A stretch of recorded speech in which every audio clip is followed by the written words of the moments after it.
Of his blood that was shed, you and I have the forgiveness of our sins. Without the shedding of blood, there is no forgiveness of our sins. We must remember the lashes that are on his back, because the Bible says, through those lashes you are healed. By his stripes you are healed. Hallelujah. By his stripes you are healed. We must remember his miracle. We must remember his son. We must remember the piercing on his side. Hallelujah. Where blood and water flew. Hallelujah. When it flowed out from him. Hallelujah. We must remember that the blood and the water is the blood and the water that saves us today. Hallelujah. The blood of Jesus and through the water of baptism. Hallelujah. We are saved and we are identified as Christians today. We must remember his son. We must remember that yes, he died. And he went to hell and he brought back the keys, hallelujah, of death in the grave, hallelujah. And we must remember that he arose, hallelujah.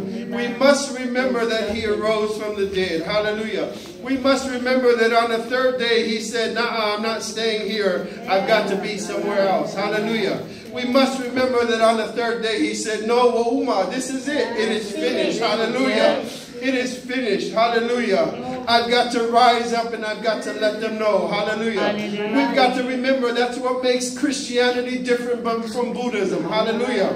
Because Buddha is still in the grave. Hallelujah. Muhammad is still in the grave. Hallelujah. But we can say without a shadow of a doubt our Savior lives. Hallelujah. Our Jesus has risen again. Hallelujah. After 3 days he showed himself to the disciples. He showed himself to 120. Hallelujah. He showed himself to Thomas, who had doubted of seeing him. Hallelujah.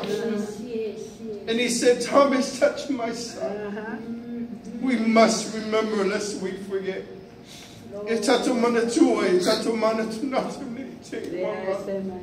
Hallelujah.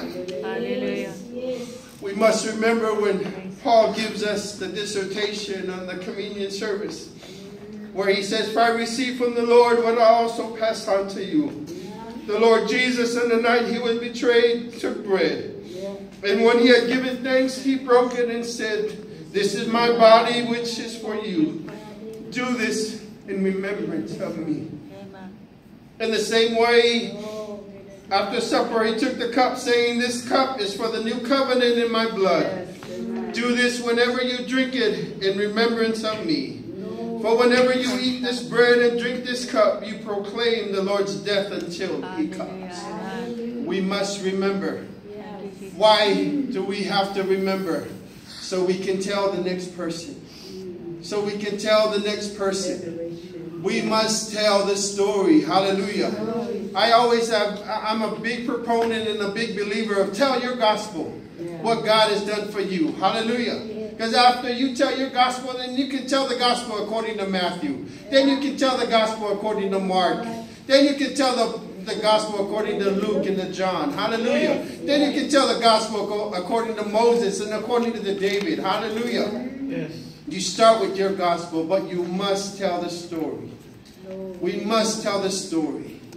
We must share what God has done for us. And I know that we generation don't like to hear your stories. Because sometimes we're like, "Oh, same story, same story." Hallelujah. But I know Charles wants to hear your story, Pastor. All the time. I know he wants to hear your story. Every day.